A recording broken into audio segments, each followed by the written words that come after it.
Hello दोस्तों। तो आज हम पढ़ेंगे ग्रामर। जैसे कि हम कल जो पढ़े थे उसका कुछ पार्ट जो छूट गया था, आज हम उसको कंटिन्यू करेंगे।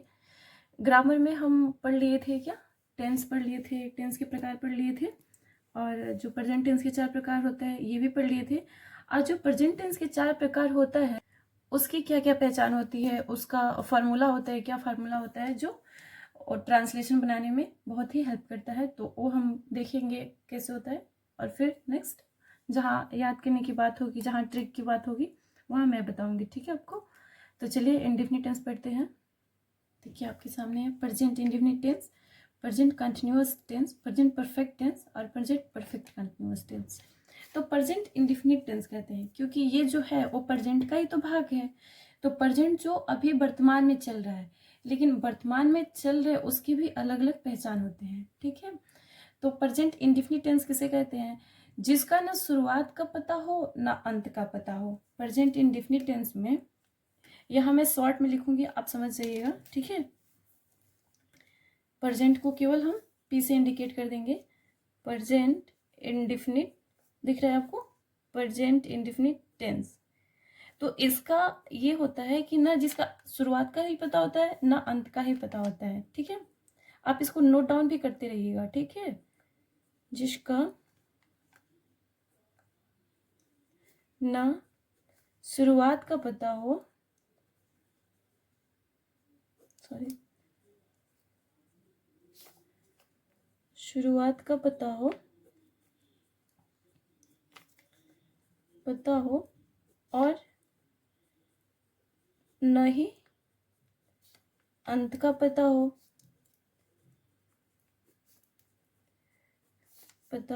मुझे पता है कि आप लोग को समझ में नहीं आ रहा है कि मैं क्या लिख रही हूँ, लेकिन मैं अभी इसको समझाऊंगी, इतना बस आप ध्यान में रखिए।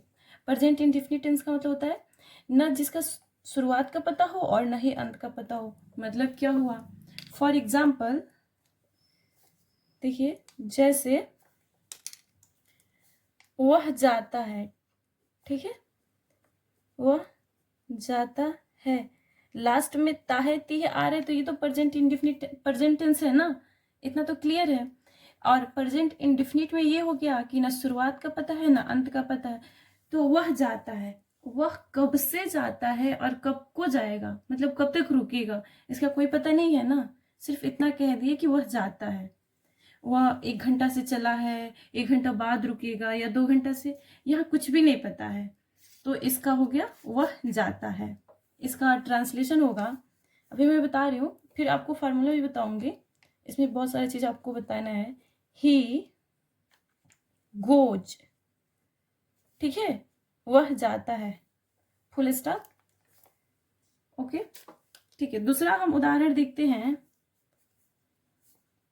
आपको क्लियर हो रहा है। हम लोग खाते हैं, हम लोग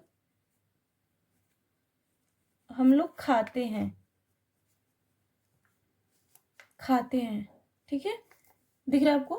तो इसका हो जाएगा ट्रांसलेशन, हम बनाएंगे तो वी ईट, ओके। अब तो आपको कंफ्यूजन हो रहा होगा ना, कि अभी आपको कंफ्यूजन ये हो रहा होगा कि वह जाता है तो ही गोज हो गया, जबकि जाना की मीनिंग तो सिर्फ गो होता है। और ये दूसरा ट्रांसलेशन हुआ, हम लोग खाते हैं, दूसरा उदाहरण तो वी ईट ही हो गया, इसमें इट्स नहीं हुआ। क्यों नहीं हुआ, हो रहा है ना कंफ्यूजन, ठीक है। अभी मैं आपको ये कंफ्यूजन दूर करती हूँ, ठीक है। तो अभी मैं आपको बताऊंगी कि कहाँ एस का प्रयोग करेंगे, कहाँ ईएस का प्रयोग करेंगे और कहाँ कुछ नहीं प्रयोग करेंगे, ठीक है। तो पहले हम एस या ईएस का यहाँ पे लिख देते हैं, दिख रहा है आपको, ओके। तो यहाँ पे लिखेंगे यूज ऑफ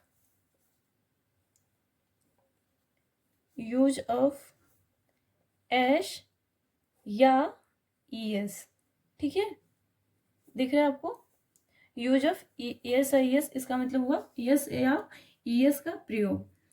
आप लोग पढ़े हैं इंग्लिश में और कि वावेल कितने होते हैं, कॉन्सोनेंट कितने होते हैं, पता है आपको? चलिए ठीक है, पता है तो अच्छी बात है, और नहीं पता है तो मैं आपको बता रही हूँ। जैसे हम लोग हिंदी में पढ़े थे वॉवेल, हिंदी में स्वर पढ़े थे ना, और व्यंजन, ऐसे ही इंग्लिश में वॉवेल और कॉन्सोनेंट होते हैं, ठीक है। वॉवेल को स्वर कहते हैं और कॉन्सोनेंट को व्यंजन कहते हैं। तो देखते हैं, वॉवेल को केवल हम भी से इंडिकेट करेंगे, ठीक है। तो पहला वॉवेल होता है, वॉवेल कौन कौन सा होता है? Vowel A, E, I, O, U. Vowel की संख्या 5 होती है, ठीक है। A, E, I, O, U. तो फिर ए, E, I, you, O, you कहाँ? जिस क्रिया के अंत में, मतलब जिस वर्ब के अंत में ये सारे आ जाए, जैसे हो गया गो, जी ओ, गो मतलब जाना होता है ना, तो लास्ट में ओ आ गया, ठीक है। ऐसा ही कोई सेंटेंस बताइए कि जिस वॉवेल के अंत में ए हो, ई आई, ओ आई, यू आई आए, वहां पे ईएस का प्रयोग होता है, ईएस, ठीक है। यहाँ पे लिख देते हैं ईएस का प्रयोग होता है, ओके। और जहां पे इसको छोड़ के जो भी आए, जैसे बी, सी, डी, जो भी है वहां पे एस का, मतलब अदर लिख दे रहे हैं यहाँ पे, O T H E R, वहां पे किसका प्रयोग होता है? एश का। ये वॉवेल हो गया ना 5, यहाँ पे ईएस का प्रयोग होता है। फॉर एग्जाम्पल गो, तो यहाँ पे ईएस जुड़ जाएगा तो हो जाएगा GOES, ठीक है, गोज हो जाएगा। फिर अदर जो भी आया, जैसे सोना भी एक क्रिया है ना, तो यहाँ पे सिर्फ एस का प्रयोग होगा, ठीक है। और भी आप वर्ब का नाम बताइए। कम, आना, जाना, खाना, रोना, पढ़ना, लिखना, ये सब वर्ब होता है। जैसे आना, कम, COME, लास्ट में ई आ रहा है ना, तो यहाँ पे किसका प्रयोग होगा बताइए आप? हाँ, ईएस का प्रयोग होगा। उसके बाद और क्या होता है? हंसना, हंसना का मीनिंग क्या होता है? LOUGH, लाफ होता है ना, तो यहाँ लास्ट में क्या आ रहा है? एच आ रहा है, तो वहां पे क्या प्रयोग होगा? एश का प्रयोग होगा। तो आई थिंक आपको यहाँ इतना क्लियर हो गया होगा ना, कहाँ यश का प्रयोग होगा और कहाँ ईयश का प्रयोग होगा। चलिए ठीक है, इतना तो समझ गया। फिर देखिए, एक उदाहरण मैं दे रही हूँ आपको। हम लोग जाते हैं, ठीक है, तो इसका ट्रांसलेशन क्या होगा बताइए तो? वी गोज होगा, गोज सही है? नहीं, बिल्कुल गलत है। वी गोज नहीं होगा, वी गो होगा। अब क्यों? तो ये सारा जो है वो सिंगुलर नंबर पे ही फॉलो करता है। ये सारा जो कंडीशन है आपके सामने, ये सिंगुलर नंबर पे, वी क्या है? प्लूरल नंबर है। तो प्लूरल नंबर के साथ जो वर्ब आता है वहां पे यस या ईएस का प्रयोग नहीं होता है, बिल्कुल भी नहीं होता है, ठीक है। तो वी क्या हो गया? प्लूरल नंबर ना, जैसे वही हो गया राधा खाती है, तो यहाँ पे हम ईएस या ईएस का प्रयोग करेंगे? आप बताइए। हाँ, क्योंकि राधा क्या है? सिंगुलर नंबर है, एक ही राधा है ना, तो क्या हो जाएगा? राधा इट्स। अब यह बताइए आप, यहाँ यस का प्रयोग होगा कि ईएस का? बताइए। ये लास्ट में क्या है? टी है, जो इसमें से कोई नहीं है ना, अदर वाले में है, तो यहाँ पे सिर्फ एस का प्रयोग होता है, तो राधा इट्स। इतना आपको क्लियर हुआ? फिर नेक्स्ट चले हम। अच्छा, एक बार हम आपको लिख देते हैं कि सिंगुलर नंबर, इतना तो आपको पता होगा बट फिर भी लिख देते हैं कि सिंगुलर नंबर कौन से होते हैं और प्लूरल नंबर। चलिए आप इसको नोट डाउन करते रहिएगा।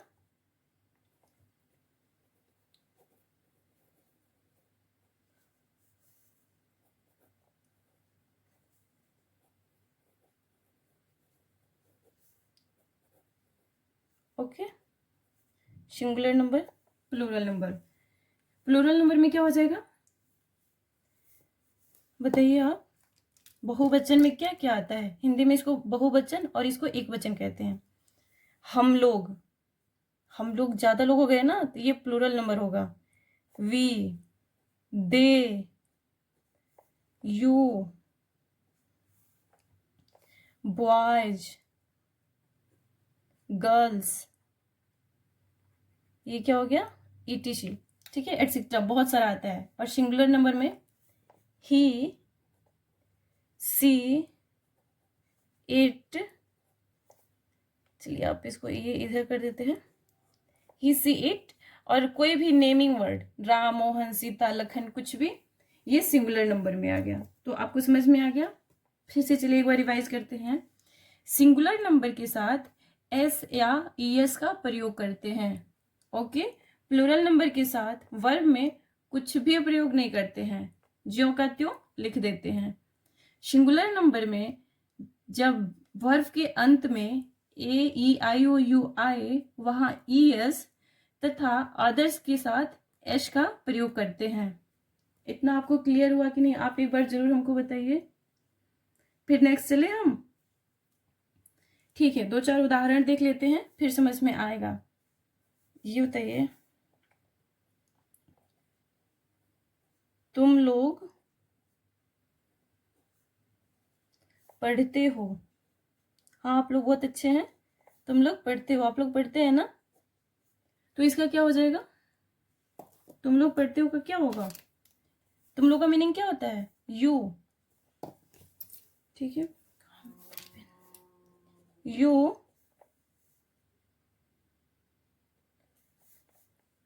पढ़ना का मीनिंग क्या होता है पता है आपको? रीड।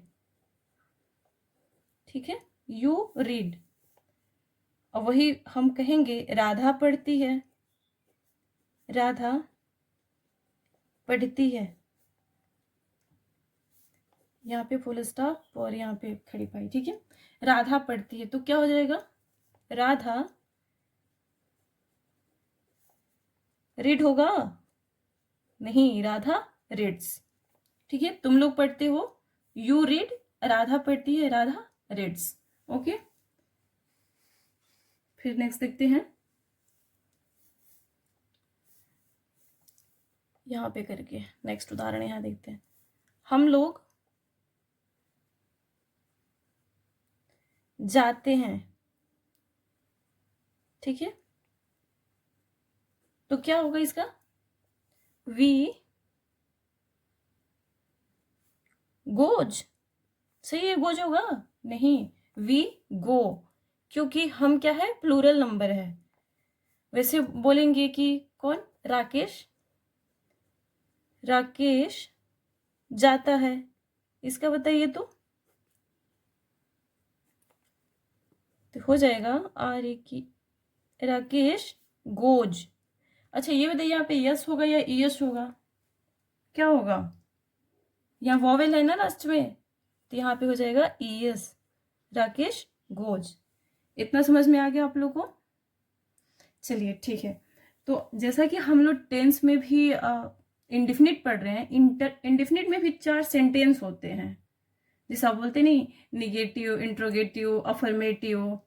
ठीक है, और तो इसमें 4 सेंटेंस होते हैं। चलिए देखते हैं इसमें 4 कौन कौन से होते हैं। पहला देखते हैं, दिख रहा है आपको? वह खाती है। ठीक है, वह खाती है, ये हो गया सिंपल सेंटेंस, वह खाती है, बात खत्म। फिर दूसरा क्या हो गया? वह नहीं खाती है। दिख रहा है आपको? वह नहीं खाती है, वह नहीं खाती है।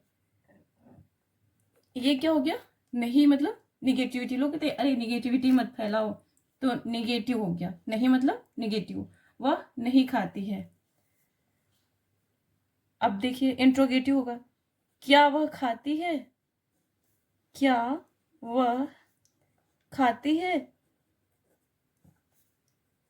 तो ऐसे क्वेश्चन जब आए तो यहाँ पे क्वेश्चन मार्क जरूर लगता है। ठीक है, क्या वह खाती है? फिर ये भी देखिए, एक और इंट्रोगेटिव में ही ये हो जाएगा, वह क्या खाती है?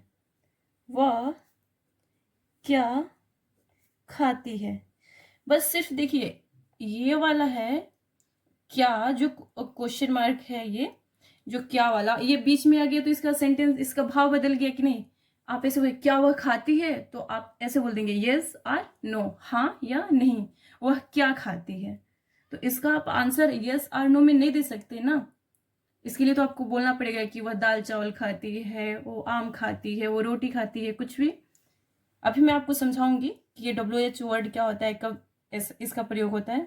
वह क्या खाती है तो ये भी इंट्रोगेटिव ही, ये भी क्वेश्चन मार्क उठ रहा है, बट ये क्या बीच में आ गया तो इसका भाव बदल गया। ओके, अब देखिए, अब आ जाएगा ये, क्या वह नहीं खाती है, क्या वह नहीं खाती है।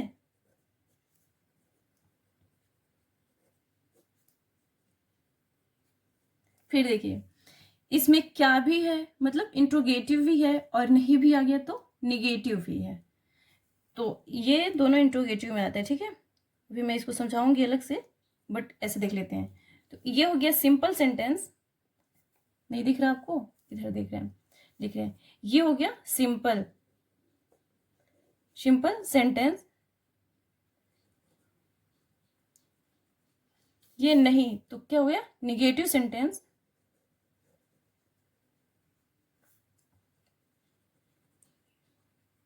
ये नेगेटिव सेंटेंस हो गया, और ये दोनों क्वेश्चन मार्क वाला है ना, तो क्या हो गया, इंट्रोगेटिव, INTROGATIVE, इंट्रोगेटिव सेंटेंस। बस एस लिख दे रहा है, ठीक है, समझ जाएंगे आप, क्योंकि यहाँ पे सेंटेंस का पूरा मीनिंग लिखी हो। और ये क्या हो गया इसके सामने, इंट्रोगेटिव ये लिखा है तो यहाँ पे शॉर्ट फॉर्म में ही लिख रहे हैं, इंट्रोगेटिव एंड निगेटिव सेंटेंस। समझ में आ रहा है, क्लियर। तो ये कौन सा, सिंपल सेंटेंस, इसको अफर्मेटिव सेंटेंस भी बोलते हैं कहीं कहीं। अगर इसको वह खाती है, वह जाता है, तो अफर्मेटिव सेंटेंस लिखा हो तो आप कंफ्यूज मत होगिएगा, इसको सिंपल सेंटेंस या अफर्मेटिव सेंटेंस कहते हैं। ओके, ये नेगेटिव सेंटेंस हो गया।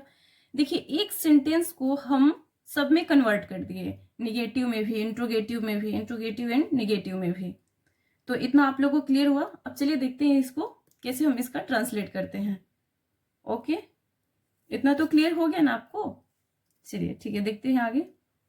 पहला है वह खाती है, तो इसका क्या ट्रांसलेशन होगा, ही इट। सही है, नहीं, वह खाता है, इसका ही इट्स हो जाएगा। ओके, बट वह खाती है तो इसका सी होगा, वह का मीनिंग क्या होगा, सी। ठीक है, यहाँ पे देख लिख रहे हैं हम, पहला है तो पहला का ट्रांसलेशन क्या हो गया, शी। हमेशा याद रखिएगा कि यहाँ पे ही का प्रयोग नहीं होगा, CEAT, इट क्या लगेगा यहाँ पे, आप बताइए, यश की ई यश, हाँ एस लगेगा ना, तो सी इट्स। वह खाती है, वह नहीं खाती है, इसका क्या होगा, सी नॉट इट्स होगा, नहीं, she does, DOES, does not its. अभी मैं बताऊंगी कि ये कहां से आया। ठीक है, सी does not eat.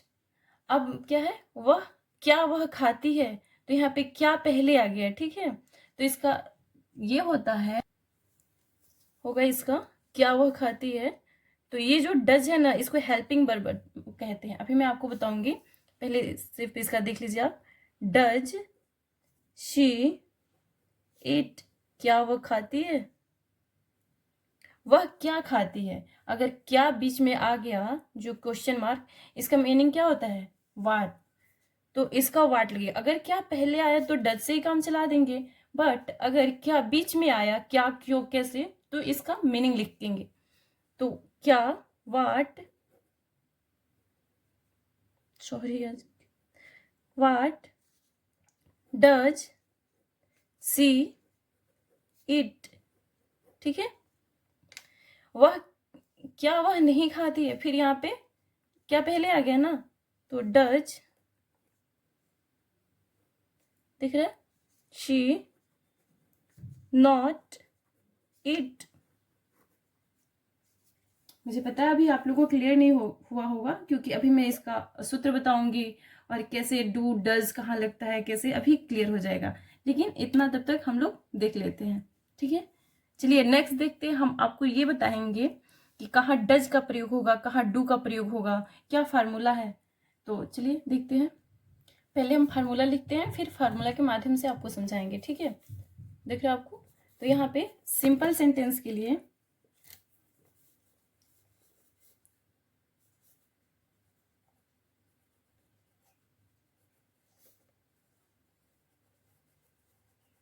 Simple sentence के लिए जो फार्मूला है वो है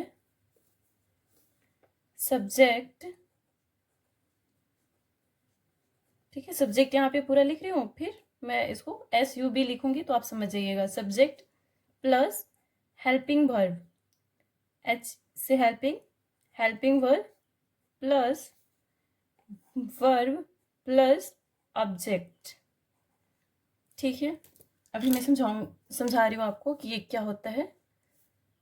आप इसको बॉक्स में बंद कर लीजिए, ठीक है, और इसको दिमाग में भी याद करके लॉक कर लीजिएगा क्योंकि ये बहुत ही जरूरी है। सब्जेक्ट, सब्जेक्ट क्या हो गया? सब्जेक्ट मतलब होता है कर्ता। कर्ता मतलब जो काम को करता है वो करता है। जैसे वह खाता है, तो इसमें कौन खाता है? वह है ना, तो वह सब्जेक्ट हो गया। जैसे मैं पढ़ाती हूँ, तो कौन पढ़ा रहा है आपको? मैं ना, तो मैं कर्ता हो गई। जैसे राम आम खाता है, ओके, तो कौन आम खाता है? राम, तो राम सब्जेक्ट हो गया। तो वो हो गया सब्जेक्ट प्लस हेल्पिंग वर्ब। अब हेल्पिंग वर्ब क्या होता है? जैसे अभी मैं आपको एक ट्रांसलेशन, इसीलिए मैं आपको ट्रांसलेशन पहले बता दी थी ताकि आपको समझ में आ जाए। हेल्पिंग वर्ब क्या होता है? जो डू डज था ना, डू डज डीड, बहुत सारा हेल्पिंग वर्ब होता है। तो सिंपल सेंटेंस में सिर्फ डू और डज लगता है, तो ये हेल्पिंग वर्ब हो गया, डू और डज। जैसे अभी बता रही हूँ। और वर्ब मतलब क्रिया, वो तो पता है, और ऑब्जेक्ट मतलब उसके बाद से जो भी आता है वो ऑब्जेक्ट में हो जाता है, ठीक है। उसके आगे भी बहुत कहानी है, लेकिन आप सिंपली इतना समझिए। जैसे देखिए, राम आम खाता है, आम खाता है, ठीक है। अब मुझे आप बताइए इसमें सब्जेक्ट कौन सा है? कौन आम खा रहा है? अच्छा, सब्जेक्ट हम कैसे पता करेंगे? क्वेश्चन करेंगे कौन आम खाता है, तो क्या आंसर आएगा? राम। तो ये जो राम है ये हो गया आपका सब्जेक्ट। सब्जेक्ट आप समझ जाएंगे, ठीक है। जो खाना, खाना, आना, जाना, रोना, हंसना क्या होता है? वर्ब होता है ना, तो ये हो गया हमारा वर्ब। और ये आम क्या हो गया? ऑब्जेक्ट,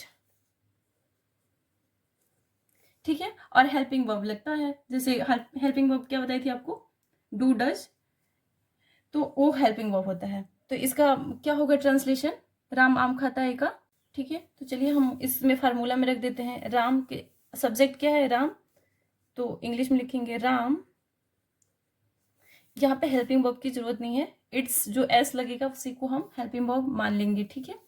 तो हेल्पिंग वर्ब छोड़िए, अभी इसको इग्नोर करिए। उसके बाद से क्या आएगा? वर्ब, तो ये वर्ब है ना, तो वर्ब ईट। उसके बाद से ऑब्जेक्ट, ऑब्जेक्ट क्या है इसमें? आम, तो आम का मीनिंग क्या होता है? ठीक है, मैंगो। सही है क्या? नहीं सही है ना, क्योंकि मैं क्या बताई थी कि सिंगुलर नंबर के साथ वर्ब में यस या ईएस लगता है। तो इसमें क्या लगेगा? यस की ईएस? एस लगेगा ना। राम इट्स मैंगो, हाँ, अब ये हुआ करेक्ट, ठीक है। ऐसे ही दूसरा उदाहरण देखते हैं जो प्लूरल नंबर का लेते हैं। हम लोग बाजार जाते हैं, बाजार जाते हैं, ठीक है। हम लोग जाते हैं ना बाजार कभी कभी, तो हम लोग का मीनिंग क्या हो गया? ये क्या हो गया पहले ये बताइए मुझे? सब्जेक्ट, ये वर्ब, और ये ऑब्जेक्ट, ओके। तो हम लोग उसके बाद से हम फॉर्मूला में पुट कर देते हैं इसको। हम लोग का मीनिंग क्या होता है? वी, उसके बाद से क्या आएगा? वर्ब, वर्ब क्या है? जाना, मतलब वी गो टू मार्केट, ठीक है।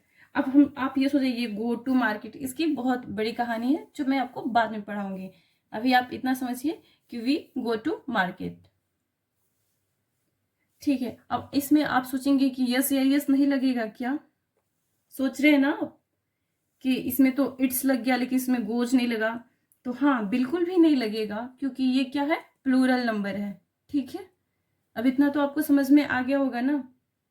चलिए, इसी को हम लोग नेगेटिव सेंटेंस में कन्वर्ट करेंगे और उसका ट्रांसलेशन कैसे बनाएंगे अभी मैं बताती हूँ आपको। ओके, मैं उम्मीद करती हूँ कि आपको ये सिंपल सेंटेंस समझ में आया होगा। फिर कल हम पढ़ेंगे negative sentence, interrogative and negative sentence. और मैं उम्मीद करती हूँ कि आपको पसंद आया होगा। अगर आया होगा तो आप इसको लाइक करिए, कमेंट करिए, सब्सक्राइब करिए और बेल आइकन जरूर दबा दीजिए। हम इसको यहीं पे इसलिए समाप्त कर रहे हैं क्योंकि वीडियो बहुत लंबा हो जाएगा और लेंथी हो जाएगा। तो चलिए फिर मिलते हैं आपको अगले वीडियो में हम फिर। Okay, bye bye, take